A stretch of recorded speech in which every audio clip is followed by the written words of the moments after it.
I'm still so young in stand-up years that I feel like I'm still probably figuring out what my point of view is.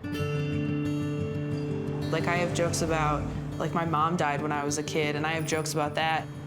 You know, and then my dad got remarried and we moved, and part of the reason I started writing about that is because this is some life I've lived. There was just a lot that happened very early on that kind of made you feel out of place and different, and I think that's like the perfect fertilizer for comedy. I went to Target not too long ago, and when I went in there, like I went to the register, and the girl looked at me and she was like, how do you know when you're ovulating?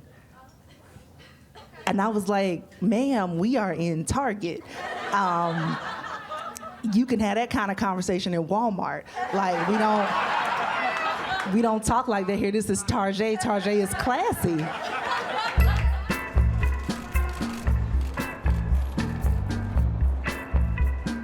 The first time I ever got on stage was in 2002.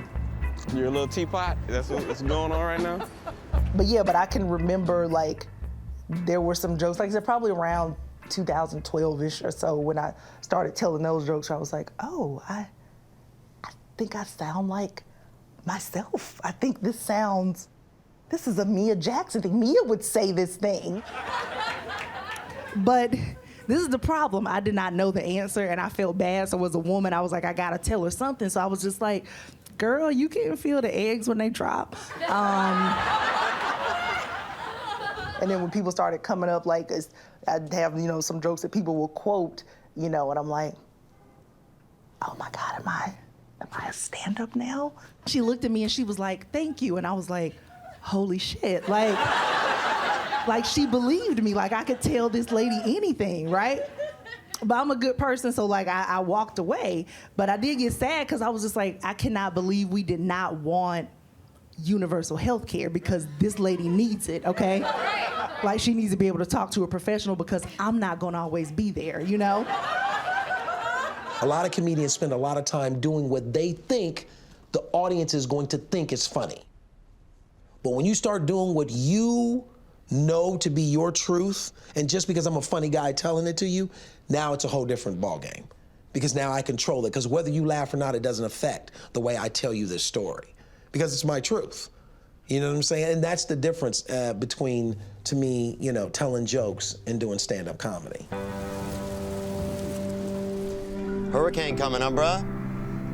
Bring it on, dude. If I go to heaven, bruh, I'm good. You know where we're going, man?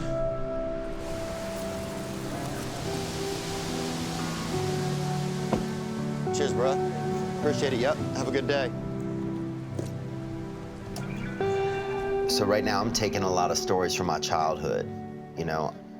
It's funny, because I used to really hate my childhood. It's kind of one of the things that just brought me like a lot of depression, probably like in most of my 20s, was just leftover feelings from my childhood. But now, I'm able to really mine my childhood for things and turn them into joy. People laugh at them, and then it makes me feel different about them. Yeah! The truth of my childhood is almost rewritten in these bits, and it makes it, you know, not as painful or not as, just not as much of a hitch in who I am. Our town was just poor black and poor white, you know? So I hear a lot about white privilege, and I'm just like, fuck, man. Missed that. I mean, I knew some motherfuckers with sweaters. But I was 2 tank tops in the winter, you know what I'm saying? And my black friends would get on to me, man. They'd be like, look what you did to us, man. Look what you did to us. I'm like, dude, do you think I would do all that shit and move right next door, bro? Now, we gonna split these plums or not, man?